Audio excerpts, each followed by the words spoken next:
हमें एक इक्वेशन मिला है y equal to 3 cos π/4 minus omega t. तो जो जनरल इक्वेशन होता है किसी भी SHM का या वेव का, तो इसमें क्या हो जाएगा, तो ये जनरली रहता है y is equal to a sine भी हो सकता है या इवन कॉस भी हो सकता है। तो ये होता है ओमेगा टी प्लस फाइ या otherwise cos omega t plus phi. तो ये जनरल इक्वेशन हो सकता है किसी भी SHM का। तो इस केस में क्या है, तो इस केस में अगर हम इसको डिफरेंशिएट करेंगे तो ये क्या हो जाएगा, dy/dt जो है, ये dy/dt क्या हो जाएगा, तो ये हो जाएगा 3 कॉस का हो जाएगा माइनस साइन, फिर उसका हो जाएगा π/4 माइनस 2 ओमेगा टी, और ये जो विथ रेफरेंस टू टी है तो इसका वैल्यू हो जाएगा -2 ओमेगा। ओवरऑल ये वैल्यू क्या हो जाएगा, तो ये जो है, तो ये पूरा ब्रैकेट में चाहिए, तो हमने पूरा ब्रैकेट में डाल दिया, तो ये हो जाएगा -6 ओमेगा, और फिर ये माइनस और ये माइनस टोटल प्लस हो जाएगा, और फिर इसमें हो जाएगा ब्रैकेट में साइन तो ब्रैकेट हटा देंगे, π/4 माइनस 2 ओमेगा टी। तो ये हमारा एक इक्वेशन मिल जाएगा। तो इससे हमें क्या मिल रहा है, तो ये जो है, तो इससे हमें वेलोसिटी मिल रही है। ओके, तो जो हमारा SHM है तो उसका हमें ये मिलेगा, वेलोसिटी मिलेगा। अगर हम इसको भी डिफरेंशिएट करते हैं dy/dt को, यानी अगर हम d2y/dt² करते हैं तो हमें एक्सीलरेशन मिल जाएगा। और ये जो एक्सीलरेशन है, तो यानी अगर हम वापस इसको डिफरेंशिएट करें तो ये हो जाएगा 6 ओमेगा, वैसे ही रहेगा। और फिर ये साइन है, तो साइन का हो जाएगा कॉस, फिर हो जाएगा ये π/4 माइनस 2 ओमेगा टी, और यहाँ से वापस -2 ओमेगा बाहर आएगा, और फिर ये 6 ओमेगा और ये -2 ओमेगा क्या हो जाएगा, तो -12 omega square cos π/4 minus 2 omega t हो जाएगा। तो जैसे ये हो जाएगा तो हम यहाँ ऑब्जर्व कर सकते हैं, ये जो टर्म है, तो ये तो टर्म हमें ऑलरेडी पहले ही मिली थी y के टर्म्स में। तो ये एग्जैक्टली क्या मिल जाएगा हमें, तो ये तो ऑलरेडी हमारा y है, तो इसमें ये वैल्यू जो है -2 ओमेगा स्क्वायर, और ये y हो जाएगा। हाँ, तो अगर हम एक्सीलरेशन की बात करें तो ये हमारा एक्सीलरेशन है। तो एक्सीलरेशन में हम क्या देख सकते हैं, a is directly proportional to हम -y। तो यानी कि ये क्या है, तो जो भी हमें एक इक्वेशन मिला था, तो ये क्या है, तो ये इक्वेशन जो है, तो इस इक्वेशन ये जो इक्वेशन है वो एक SHM का इक्वेशन है, हम इसे प्रूव कर सकते हैं। हमारे पास एक इक्वेशन दिया है y equal to sine cube omega t. तो हमें कमेंट करना है कि ये जो है, तो ये SHM है क्या नहीं। तो अगर हम साइन 3 थीटा का फार्मूला देखते हैं, तो अगर हम साइन 3 थीटा का फार्मूला देता है तो वो वैल्यू आता है 3 sine theta minus 4 sine cube theta. तो ये वैल्यू मिलता है। तो अगर हम इसमें अगर ये वैल्यू साइन क्यूब के टर्म्स में लिखने की कोशिश करें तो क्या वैल्यू मिल जाएगा हमें, sine 3 theta -3 sine theta divided में, तो ये माइनस हो जाएगा। तो इसको क्या करेंगे पहला, तो ये हम यहाँ लिखेंगे 4 sine cube theta equal to 3 sine theta minus sine 3 theta, और ये जो 4 है तो इसको 4 को हम यहाँ डिवीजन में लेके जाएंगे। तो अगर हम इस रिस्पेक्ट में देखें तो ये हमारा जो हो जाएगा, तो ये वैल्यू क्या आ जाएगा, sine cube omega t equal to 3 sine omega t minus sine 3 omega t divided by 4। तो हमें लगभग ये वैल्यू मिल जाएगा। तो अगर हम इस वैल्यू को, यानी कि जो साइन क्यूब ओमेगा टी है, अगर इसके बदले में ये वैल्यू लिखे और इसको अगर हम dy/dt करें, तो dy/dt करते हैं तो हमें क्या वैल्यू मिल जाएगा, तो ये जो 4 है, तो 4 कांस्टेंट है तो हम बाहर रखेंगे, ये जो 3 है तो 3 भी बाहर रखेंगे, और जो साइन ओमेगा टी है तो इसका वैल्यू हो जाएगा कॉस ओमेगा टी। अगर हम टी के रेफरेंस में अगर डिफरेंशिएट करते तो ये ओमेगा बाहर आ जाएगा, ये माइनस, फिर ये जो वैल्यू है, ये वैल्यू साइन का हो जाएगा कॉस 3 ओमेगा टी, और ये 3 ओमेगा टी है, इसका डिफरेंशिएशन क्या हो जाएगा, तो ये हो जाएगा 3 ओमेगा, और ये पूरा ब्रैकेट के अंदर होना चाहिए। और इससे हमें क्या मिला, तो वेलोसिटी मिला। और अगर हम इस वेलोसिटी को वापस डिफ्रेंशिएट करें, यानी कि d2y/dt² करें, या अदरवाइज हम इसको कह सकते हैं dv/dt करें, तो हमें एक एक्सीलरेशन मिलेगा। तो ये जो 1/4 है ये बाहर ही रहेगा और ये अंदर का वैल्यू है। तो ये कॉस का डिफरेंशिएशन होता है माइनस साइन, तो ये हो जाएगा 3 ओमेगा और ये माइनस, क्योंकि ये साइन में कन्वर्ट हो गया तो साइन ओमेगा टी, और वापस एक ओमेगा आ जाएगा यहाँ से माइनस, फिर ये जो था 3 ओमेगा, तो 3 ओमेगा वैसे ही, और कॉस का माइनस साइन हो जाएगा, इसलिए हम इसको प्लस लिखेंगे और ये वैल्यू आ जाएगा साइन 3 ओमेगा टी। और फिर इसका डिफरेंशिएशन क्या हो जाएगा, तो इसका डिफरेंशिएशन हो जाएगा वापस 3 ओमेगा। ठीक है, तो अगर हम इसको एक्सपेंड करते तो ये 1/4 हो जाएगा, फिर हो जाएगा माइनस ये ओमेगा 3 ओमेगा स्क्वायर हो जाएगा, फिर साइन ओमेगा टी आ जाएगा ये वैल्यू, लेते हैं 3 ओमेगा और 3 ओमेगा, ये 9 ओमेगा स्क्वायर हो जाएगा। और ये क्या हो जाएगा, तो ये है साइन, ये वाला वैल्यू साइन 3 ओमेगा टी। तो लगभग हमें ये वैल्यू मिल गया। तो देखिए, अगर हमें कोई भी इक्वेशन है y equal to suppose a sine omega t है, या अदरवाइज हम इसमें 5 भी अगर जोड़ते हैं, या अदरवाइज इक्वेशन है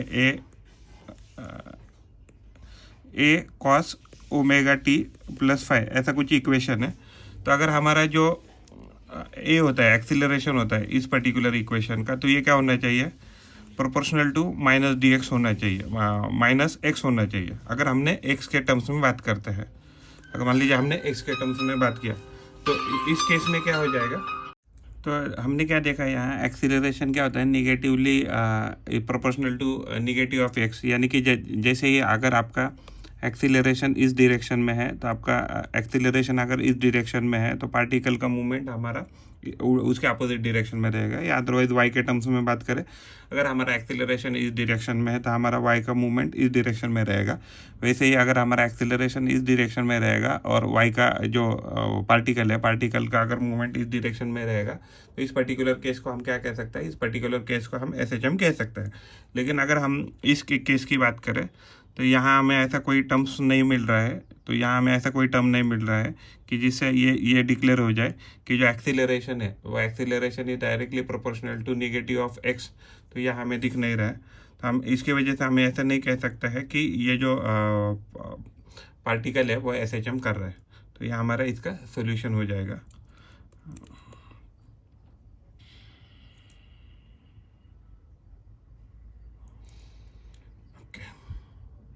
प्रॉब्लम है हमारा कि हमें एक यूट्यूब मिला है, अगर मान लीजिए उसका अगर मान लीजिए कोई लिक्विड ये कर रहा है, ऑसिलेट कर रहा है, तो अगर मान लीजिए यहाँ से ये मान लीजिए वाई कुछ ऑसिलेट कर रहा है और यहाँ से भी ये वाई मोशन में अगर ऑसिलेट करेगा, तो हमें ये दिखाना है कि इसका टाइम पीरियड क्या रहेगा। तो देखिए एग्जैक्टली इस केस में क्या हो जाएगा, जो रिस्टोरिंग फोर्स रहेगा, तो रिस्टोरिंग फोर्स क्या रहेगा इसके ऊपर, तो ये जो इसका जो वेट जो है, तो इसका जो वेट होता है वाटर कॉलम का, तो ये वेट क्या करेगा, तो ये वेट उसको नीचे दबाने की कोशिश करेगा और उसके बदले में ये जो पॉइंट फोर्स है उसको ऊपर पुश करने की कोशिश करेगा। तो इसकी वजह से क्या हो जाएगा, तो ये एक अपवर्ड डाउनवर्ड एक मोशन क्रिएट हो जाएगा जो SHM की तरह बिहेव करेगा। जो रिस्टोरिंग फोर्स रहेगा तो उसका वैल्यू क्या आ जाएगा, तो ये एग्जैक्टली देखिए फोर्स अगर मान लीजिए वेट नीचे लग रहा है तो रिस्टोरिंग फोर्स क्या लगेगा, उसके अपोजिट में लगेगा, इसलिए हम निगेटिव साइन लेंगे। तो ये जो वैल्यू आएगा तो ये आ जाएगा A into 2y into rho. देखिए रो क्या है, तो रो क्या है, लिक्विड जो है, रो क्या है, डेंसिटी ऑफ लिक्विड है। ओके, उसके बाद जो y है, तो ये हमने वाटर कॉलम का जो हाइट है तो इसको y कंसिडर किया है, तो यानी कि इसका जो एम्पलीट्यूड है हमने y कंसिडर किया है। तो एग्जैक्टली 2y इसलिए क्योंकि एग्जैक्टली मीन पोजीशन के अबाउट यहाँ y जाएगा और यहाँ एग्जैक्टली y जाएगा, तो टोटल एग्जैक्टली ऑसिलेशन कितना हो जाएगा, तो टोटल 2y हो जाएगा। और जो ए एरिया है, तो ये जो है, तो ये जो क्रॉस सेक्शनल एरिया है, इसको हम, ये जो क्रॉस सेक्शन एरिया जो है, तो इसको हम A कंसिडर कर रहे हैं। तो ये क्या है, तो ये एक्चुअली हम इसको एम्पलीट्यूड कह सकते हैं। तो एम्पलीट्यूड एग्जैक्टली दो साइड में टोटल जाएगा, इसके लिए हमने उसका वाटर हाइट का कॉलम कितना पकड़ा है, 2 पकड़ा है। और ये क्या है, तो ये क्रॉस सेक्शन है। तो ये एग्जैक्टली ये जो एरिया है, ये जो टोटल फिगर है, तो ये फिगर क्या कर रहा है, तो ये जो फिगर है, तो ये जो फिगर है रिस्टोरिंग फोर्स है, तो ये क्या दे रहा है, तो ये एग्जैक्टली मदद कर रहा है ऑसिलेशन करने के लिए। तो अगर हम टाइम पीरियड की बात करें तो टाइम पीरियड का फॉर्मूला क्या होता है, T is equal to 2πm/k।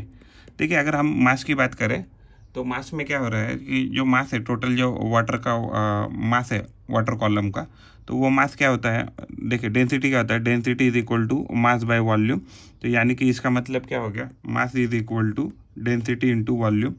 और ये जो मास है तो डेंसिटी ऐसे रखेंगे, और जो वॉल्यूम है, वॉल्यूम क्या हो जाएगा, A इंटू, मान लीजिए टोटल हाइट कितना है, टोटल हाइट मान लो h है, तो यहाँ भी h हाइट है, यहाँ भी h हाइट है, तो टोटल कितना हाइट हो जाएगा, 2h हो जाएगा। एंड तो इसे क्या मिला, तो इससे हमें मिल गया टोटल ये वॉल्यूम मिल गया, और उसको अगर हम मल्टीप्लाइड करते हैं डेंसिटी से, तो हमें क्या मिल गया, तो टोटल मास मिल गया वाटर कॉलम का।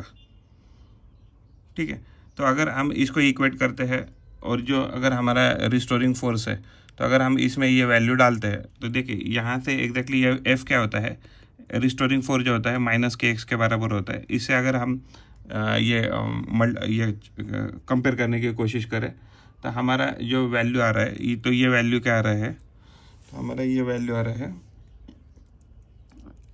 तो हमें यहाँ क्या करना है, सिर्फ g से मल्टीप्लाई करना रहेगा, क्योंकि वेट क्या होता है, mg है।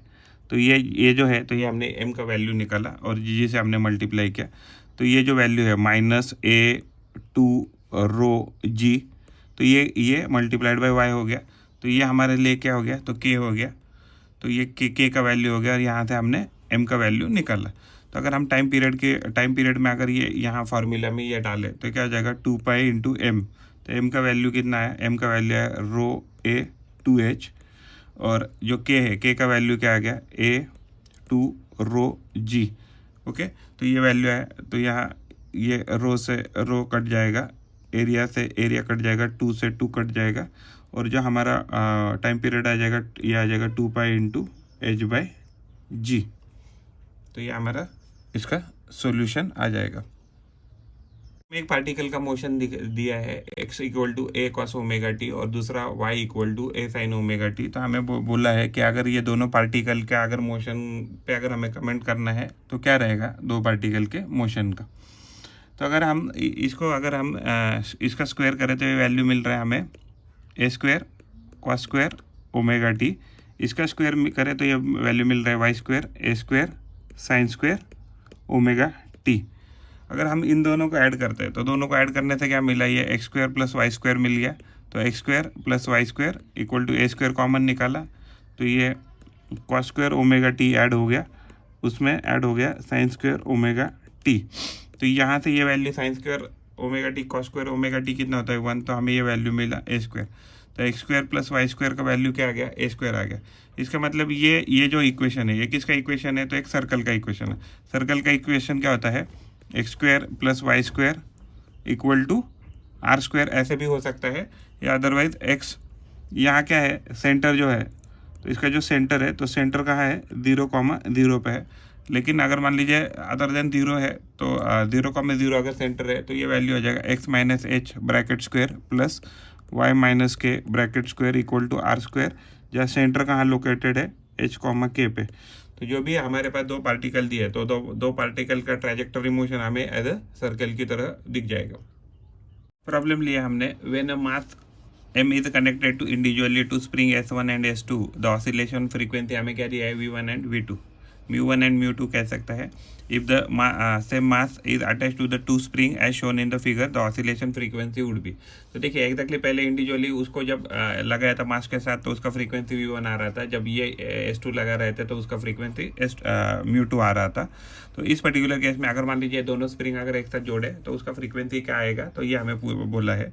तो एग्जैक्टली ये जो स्प्रिंग का अरेंजमेंट है, तो ये स्प्रिंग का अरेंजमेंट क्या है, तो ये जो स्प्रिंग का अरेंजमेंट है ये पैरेलल है। तो पैरेलल में जो k इक्विवेलेंट होता है, तो k इक्विवेलेंट का वैल्यू क्या होता है, k इक्विवेलेंट का वैल्यू होता है k1 प्लस k2 होता है। ओके, अगर मान लीजिए कोई तो ऐसी स्प्रिंग है और स्प्रिंग मास के साथ अगर मान लीजिए जो k1 जिसका स्प्रिंग कांस्टेंट है अगर अटैच है, तो उसके लिए इसका फ्रीक्वेंसी क्या आ जाएगा, उसके लिए जो फ्रीक्वेंसी F1 है, जहाँ उन्होंने हमें क्वेश्चन में μ1 दिया है, हम इसको F1 लिखते हैं। F1 क्या हो जाएगा, तो F1 जो है तो ये हो जाएगा 1/2 पाई इंटू m/k। हाँ, तो ये हमारा k/m, k1/m ये फ्रीक्वेंसी हो जाएगा, क्योंकि मास जो है इसका तो m है। तो वैसे ही अगर हम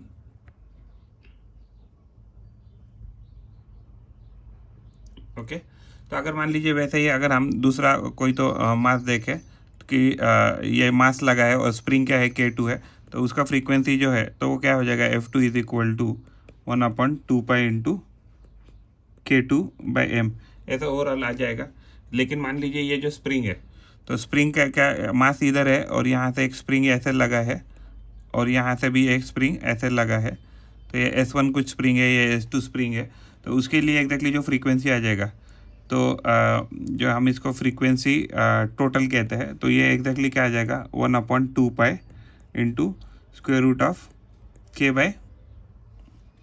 k equivalent divided by m, ये आ जाएगा वैल्यू। तो इस केस में क्या आ जाएगा, जो फ्रीक्वेंसी टोटल है या रिजल्टेंट है 1/2 पाई इक्वल टू, तो ये क्या था वैल्यू, तो ये वैल्यू था square root of 1/2 pi k1 plus k2 divided by m। इसको अगर हम सेपरेट आउट करते हैं तो ये वैल्यू क्या आ जाएगा, तो ये वैल्यू हो जाएगा k1/m प्लस k2/m। तो अगर हम k1/m और k2/m का वैल्यू क्या है, तो यहाँ से अगर इनडायरेक्टली यहाँ से लिखे तो ये वैल्यू क्या हो जाएगा, तो अगर हम यहाँ से इसको शिफ्ट करें तो ये क्या हो जाएगा, μ1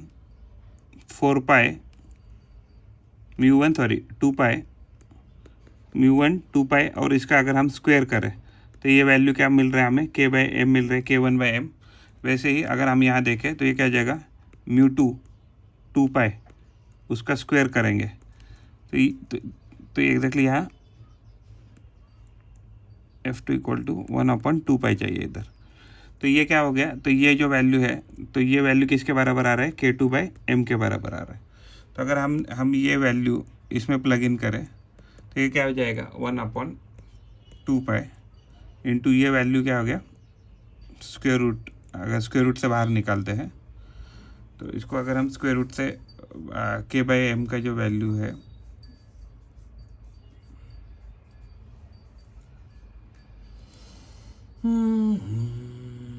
प्रॉब्लम लिया है हमने, when a mass m1 is connected individually to two springs S1 and S2, the oscillation frequencies are μ1 and μ2 if the same mass is attached to the two spring as shown in the figure. यानी कि हमें mass को ऐसा जोड़ा है, then the oscillation frequency would be. तो अगर ये जो पर्टिकुलर अरेंजमेंट है, अगर हम इसकी बात करें तो इस पर्टिकुलर अरेंजमेंट के लिए क्या हो जाएगा, इस पर्टिकुलर अरेंजमेंट के लिए हमारा जो फ्रीक्वेंसी आ जाएगा, तो ये फ्रीक्वेंसी का वैल्यू क्या आ जाएगा, जो फ्रीक्वेंसी म्यू है, तो म्यू टोटल का वैल्यू क्या आ जाएगा, 1/2 pi into k equivalent divided by mass आ जाएगा।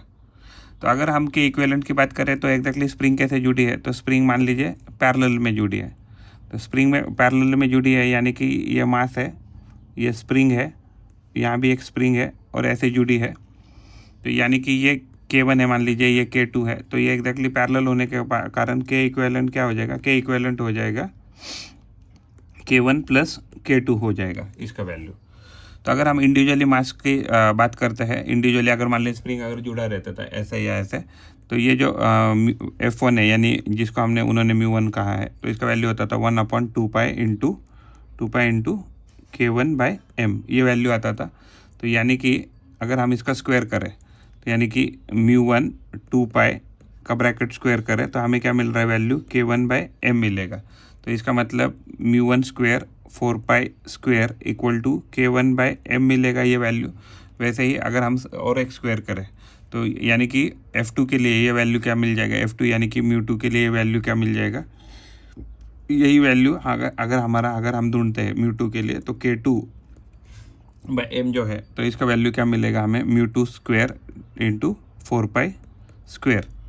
तो एग्जैक्टली हमारा जो k इक्विवेलेंट था, तो इसको क्या लिख सकते हैं हम, 1/2 पाई इंटू स्क्वायर रूट में k1 plus k2 divided by divided by m, ये हमारा वैल्यू था। अगर हम v टोटल की बात करें, यानी कि जो म्यू हमारा टोटल था, तो म्यू टोटल तो आ जाएगा 1/2 इंटू, अगर हम इसको सेपरेट आउट करते हैं तो क्या मिलेगा हमें, k1/m प्लस k2/m, ये वैल्यू मिलेगा। तो यानी कि ये वैल्यू मिलेगा 1/2 k1 का वैल्यू कितना था, k1 का वैल्यू था mu one square 4 square plus mu का वैल्यू था म्यू2 स्क्वेयर 4 स्क्वेयर। अगर हम यहाँ से 4 स्क्वेयर कॉमन निकालें तो क्या आ जाएगा 1/2 तो ये 4 स्क्वेयर बाहर निकालते हुए आ जाएगा 2 और अंदर में आ जाएगा म्यू1 स्क्वेयर प्लस म्यू2 स्क्वेयर, तो ये 2 कट जाएगा और ये वैल्यू आ गया हमारा फ्रीक्वेंसी। प्रॉब्लम है what is the ratio of maximum acceleration to the maximum velocity of a simple harmonic oscillator. तो अगर हम वी मैक्स की बात करते हैं, हमें क्या पूछा है, तो हमें पूछा है मैक्सिमम एक्सेलरेशन। तो मैक्सिमम एक्सेलरेशन जो SHM का होता है, तो SHM का इक्वेशन होता है y = a sin omega T, ऐसा हो सकता है, इवन ये +5 भी हो सकता है, या otherwise x = a sin omega T +5। तो किसका इक्वेशन है, तो ये SHM का इक्वेशन है। तो हमें क्या पूछा है, what is the ratio of maximum acceleration. तो मैक्सिमम एक्सेलरेशन कितना होता है, तो ये इसका वैल्यू हमेशा आता है a omega square. a max का वैल्यू आ जाएगा a एम्पलीट्यूड है तो हम इसको कैपिटल A लिखते हैं, a ओमेगा स्क्वेयर ये हमारा वैल्यू आ जाएगा। वैसे ही अगर हमें पूछा है कि what is the ratio of maximum acceleration to the maximum velocity, तो वी मैक्स जो होता है, तो वी मैक्स का वेलोसिटी कितना होता है, a ओमेगा होता है। तो अगर हम इन दोनों का रेशो ले लें, अगर मान लीजिए हम इन दोनों का रेशो ले लो, तो ये रेशो क्या आ जाएगा, ए कट जाएगा, ओमेगा कट जाएगा और इसका वैल्यू आ जाएगा ओमेगा। तो ये हमारा आंसर है।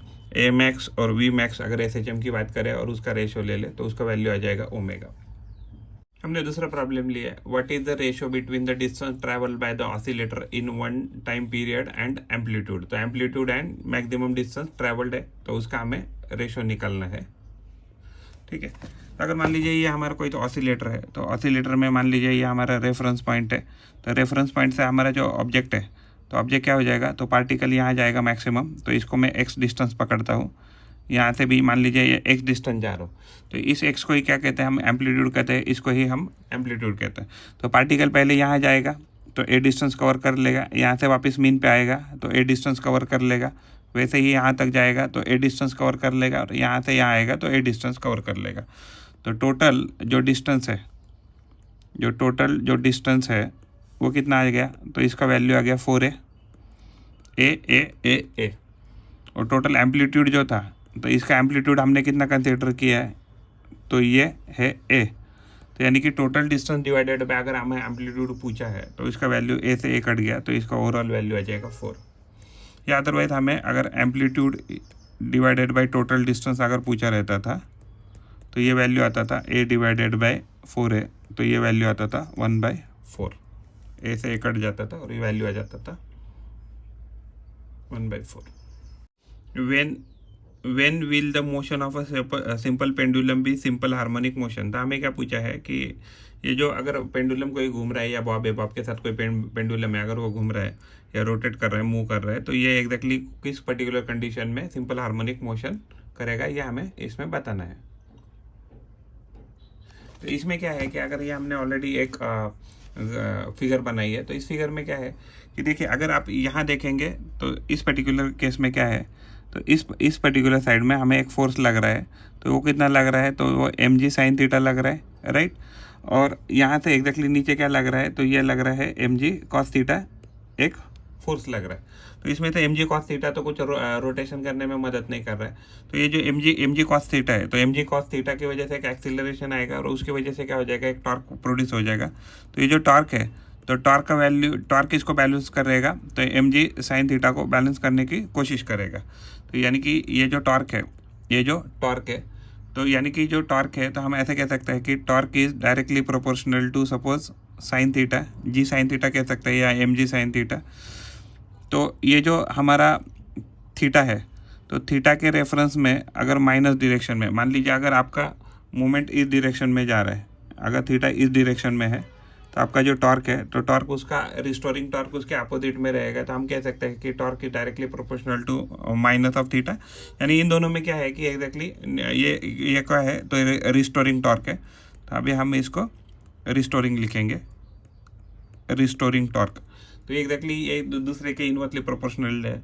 लेकिन ये जो हमारा ये what ever like condition is जो प्रोड्यूस हो रहा है, तो हमारा क्या होता है ना कि जब भी एक्सीलरेशन, यानी कि अगर हमारा एक्सीलरेशन देखे अगर वो -x, अगर मान लो लीनियर डिस्प्लेसमेंट है तो x, अगर मान लीजिए ये हमारा अल्फ़ा होता यानी एंगुलर एक्सीलरेशन होता, तो टॉर्क को हम क्या लिख सकते हैं, आई अल्फ़ा लिख सकते हैं।